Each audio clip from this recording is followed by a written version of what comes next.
Je pose des questions et en fait l'idée c'est en même temps de donner des conseils. Dans la quiétude d'un hôtel à Tunis, Raouia Kheder prend son temps pour faire son interview.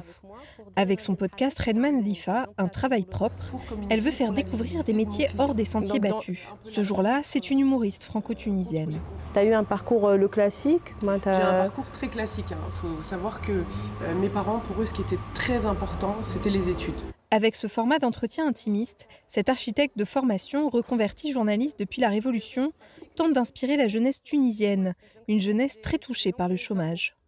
Donc il y a un petit blocage que j'avais envie d'explorer ensemble avec cette jeunesse-là et de leur montrer effectivement, alors qu'on peut faire une reconversion à tout moment, et deux, qu'il y avait des nouveaux métiers à explorer et qu'on n'y arrivait pas forcément par un circuit académique classique.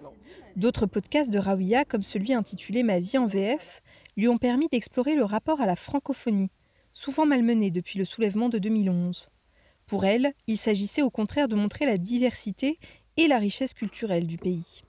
J'ai compris qu'il y avait plusieurs rapports en fait, à la langue française, et plusieurs rapports évolutifs surtout. Et donc il fallait réfléchir.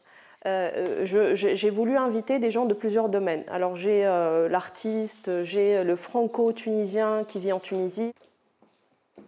Raouia est aussi chroniqueuse culture et société à la radio nationale tunisienne. Mais si la journaliste aime ce média, la radio ne permet pas d'explorer tous les thèmes qui lui tiennent à cœur.